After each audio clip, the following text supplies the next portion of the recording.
some of the most pirate-prone waters in the world. Warning shots so far have deterred all attacks. The Gulf of Aden. There was an attack that took place there on one skiff yesterday morning.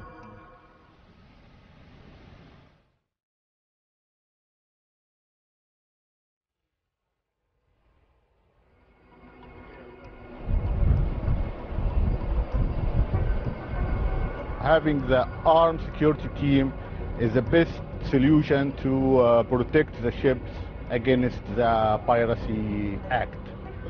Okay, dangerous areas, pretty much all of it we're in now. There are pirate groups working in this area. We've been given unusual access to see for ourselves what sailors go through. To sea from Muscat Harbour at the start of a 4,000-kilometre voyage.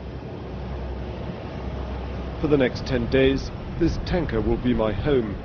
It's carrying nearly 100,000 tons of fuel oil to Italy. Sailing past Somalia, through the Gulf of Aden, and up the Red Sea to Suez. The threat from Somali pirates in speedboats called skiffs will be ever present. We're getting on board this big 250-metre tanker, and they're loading all the supplies on first. You can see the razor wire up there that they've already got in place, and they're going to be hardening the ship a bit further on as we enter into the high-risk area. Yep. Okay. I've got to stay on until the chair comes and floats. It's not an easy journey for someone in a wheelchair. Great. Yeah, welcome on board, sir. Thank you very much. Yeah, Thank you. Chief officer, yeah. Great. Sure. Hang on a sec. It's okay. Ready? Lift. Fantastic. Good stuff. Thanks. Okay, step coming up, Stu. Fantastic. Okay. That's great. Brilliant. Fantastic. That's bloody luxury. Great. The route we're taking is a vital one for global trade, all the way around the coast of Arabia, connecting the oil fields of the Gulf to consumers in Europe. Last year, there were 151 pirate attacks in this area. Piracy has become a fact of life. Now they are everywhere now. I mean, the reports everywhere. They cover, I said, the Gulf of Aden, Arabian Sea, Northern Indian Ocean, and they reach always to the near Hormuz. There is some attacks there. 302. Yeah.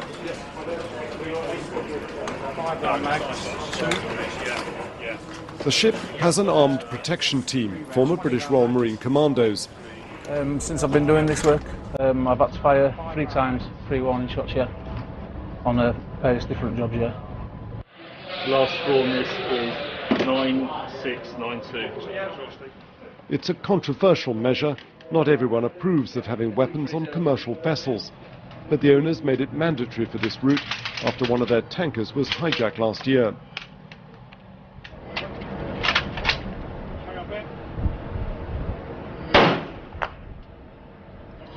Test firing the team's weapons on day 1 is standard procedure. These rifles have a longer range than the pirates' machine guns, and they're intended to warn them off at a distance. You've done these voyages several times. Have you had to fire these rifles? Yes, on several occasions, yes. Generally speaking, from my experience, this is the only thing that they will understand. They take little notice of anything else.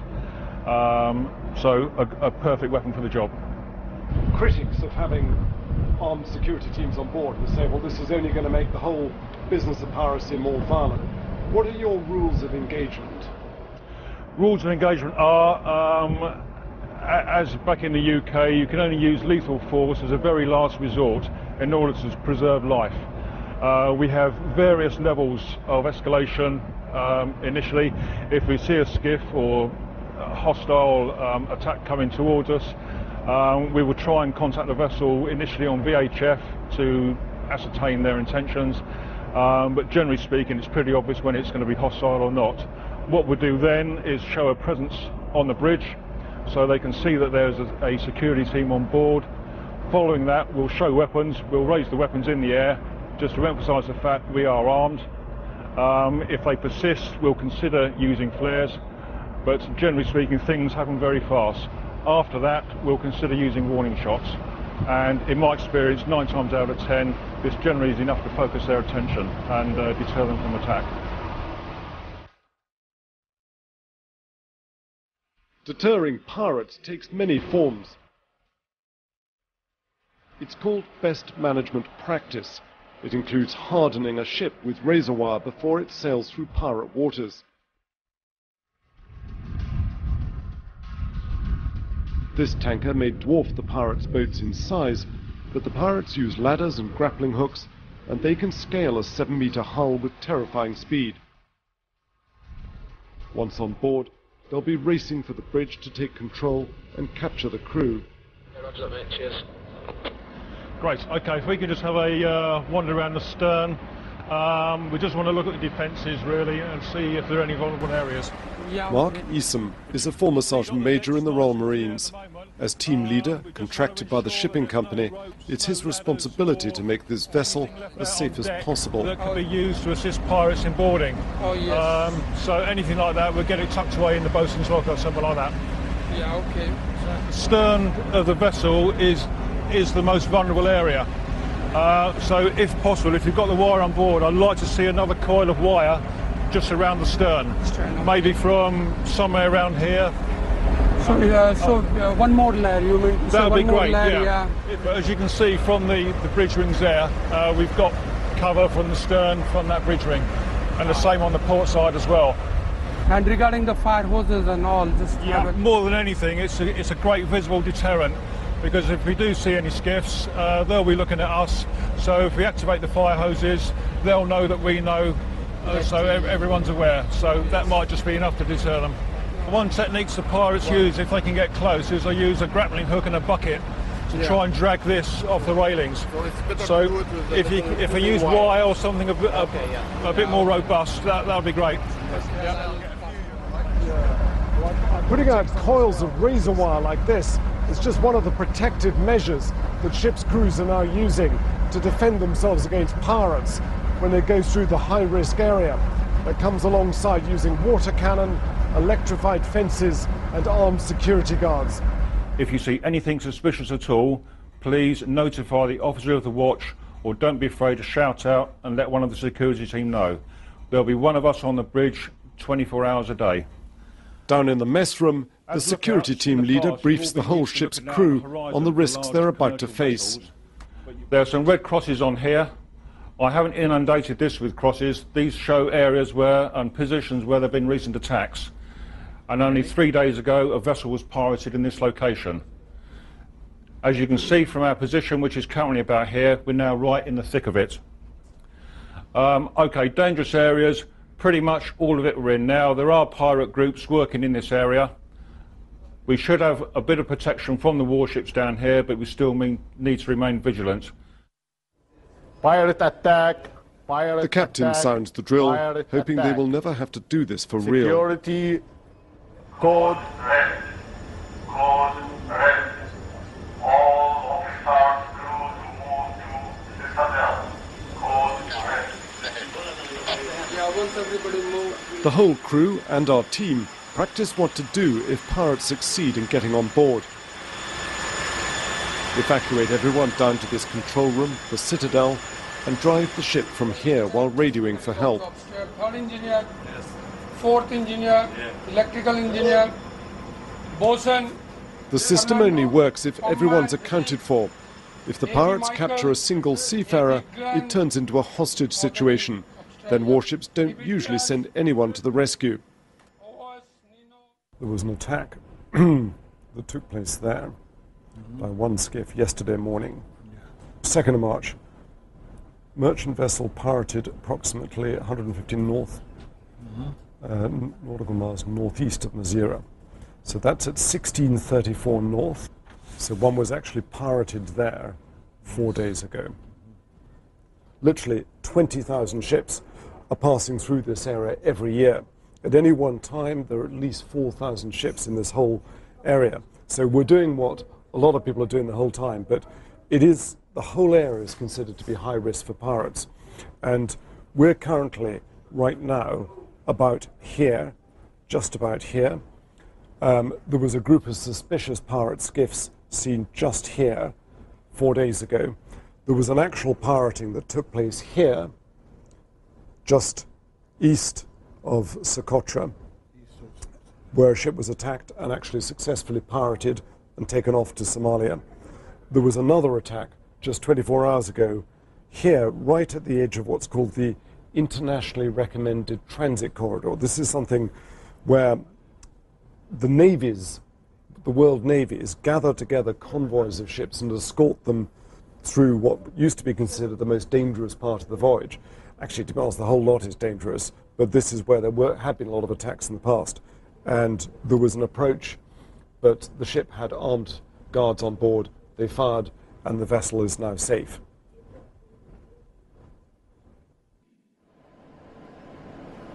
It's approaching midnight up on the bridge, and the duty watch officer has spotted something suspicious on the radar.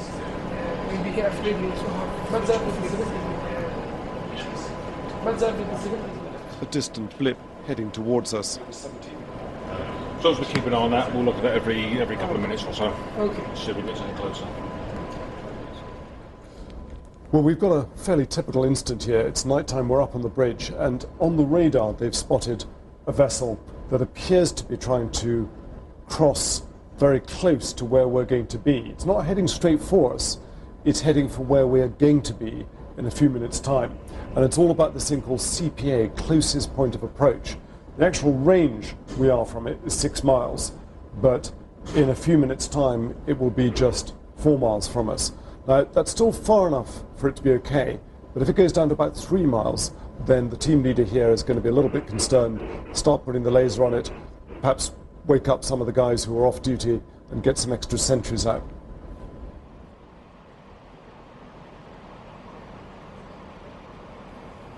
Night turns to day, sentries change shifts. The ship has settled into a rhythm. But now we have welcome company. A Chinese Navy warship, a long way from home, part of the International Counter-Piracy Task Force. It's here to escort us along the 900-kilometre sea lane between Yemen and Somalia, known as the Internationally Recommended Transit Corridor. The idea of this is that the world's navies have got together to escort vulnerable cargo as they pass through one of the most pirated stretches of waterway in the Indian Ocean. We're up on the bridge here, and if you have a look at the map, I'll show you exactly where we are, pretty much. Here is the corridor that stretches between Yemen and Somalia, or more technically, Puntland, part of Somalia. And the convoy goes in both directions. It stretches nearly 600 miles, and we are passing down through it here. Of course, this isn't the only pirated part of the Indian Ocean. Pirates can strike everywhere, and indeed they have done quite recently. So how does a ship like this protect itself against pirates, or even know that they're coming? Well, it's got sophisticated radar, and you can see it here, works 24 hours. This shows you the convoy, 4 ships in the convoy. They've each got little numbers beside them, and you can see the Chinese warship marked there. Obviously, the ships are changing position, distances change, but this will pick up even something as small as a pirate skiff way out to sea there on the horizon. They can tell when it's coming from a long way away. Now, a lot of the boats, of course, are completely innocent, but those that are not, that start making fast, aggressive approaches, have to be challenged before they can get too close. Behind us, ships line up in convoy. We're all safer together. Pirates can and do climb aboard ships this big. Size alone is no protection. We have arrived at the destination point, long way forward. Alpha 1 replying, thanks for your assistance. Proceeding in our own. Thank you very much, Zulu 2. After 2 days, the escort departs. We enter the Gulf of Aden, nicknamed by some the pirates' playground. Here the land comes in on both sides, narrowing into the Bab el-Mandeb Strait that separates Africa from Asia. It's where many of the hijackings have occurred. Somali pirates overpowering Yemeni fishing boats, taking them over, then using them to sneak up on larger, unsuspecting vessels. Early in the morning, the ship goes on full alert. Yeah, I can see them.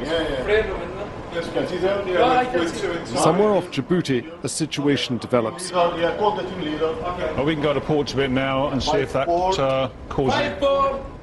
we'll see if that causes a reaction. Yeah. The watch officers spot suspected pirates up ahead, crossing our bows. I want to go and check the radar and speak to the captain first of all. The ship activates its water cannons to make boarding more difficult. The foghorn is to tell them they've been spotted. Suspicious piracy boat approaching. Code yellow. Code yellow. Security alert. This time, it's not a drill. Ben, you start getting your body armor on. We've got a couple of skiffs ahead, dead ahead. We've got 3 mags and we'll go. Now the onboard security team is summoned. They take up fire positions on the bridge wings, although opening fire is a last resort. The 2 boats you can see there are a suspected pirate mothership and a skiff being towed behind it. That's one of the fast attack boats. And we've had a bit of an alert here because both the ship in front and this ship are pretty convinced that these are pirates just scoping us out. They're taking no chances. They've got an armed team on board here and they've showed weapons. They've put them up in the air just to make sure that whoever's in that boat that knows that this will be a very hard target to seize. The suspect vessels move off. We get reports they've threatened another ship soon after.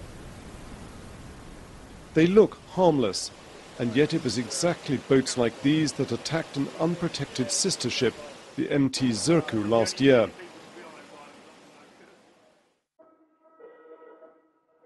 The ship was quickly overrun and hijacked for 75 days.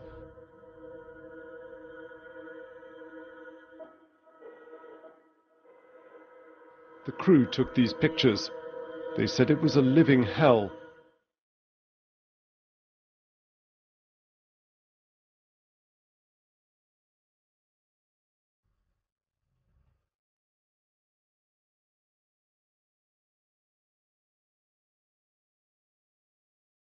Many of the pirates were drugged and unpredictable, addicted to chewing narcotic cut leaves.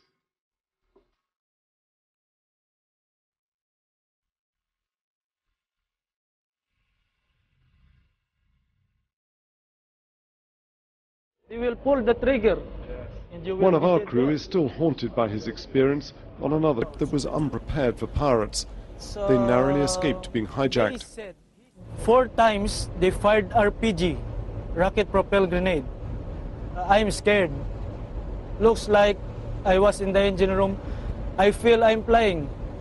I'm not touching the ground because anytime, any moment that the pirate will come. What about now? How do you feel now? Because you're sailing on this huge, big, floating petrol tank, really. You've got, 95,000 tons of fuel oil on this, and you've got pirates on these oceans with rocket-propelled grenades. Yeah, really, I'm scared also. And I talked to my wife through the email, and she said, really, they are scared also. And she just said, just keep on praying. Really, I'm scared. So really, before it's really scary. But now, we feel relieved because of these armed guards we have.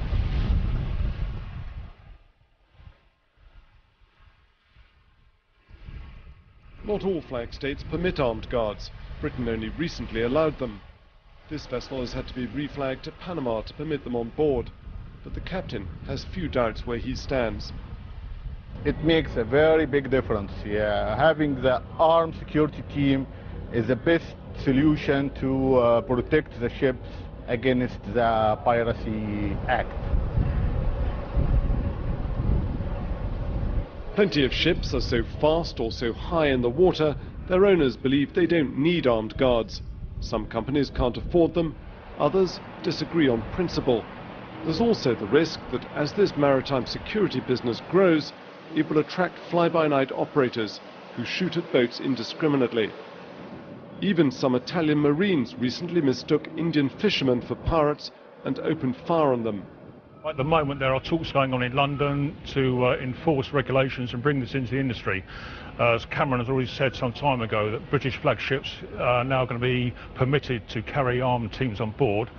So we need to get the right people of the right calibre in the job. Otherwise you're just going to give everyone a bad name. Have you come across cowboys that you worry that they're going to end up holding weapons on ships like this? Only on a couple of occasions. Fortunately not with this company, but they are short-lived. We like to get rid of them at the earliest opportunity.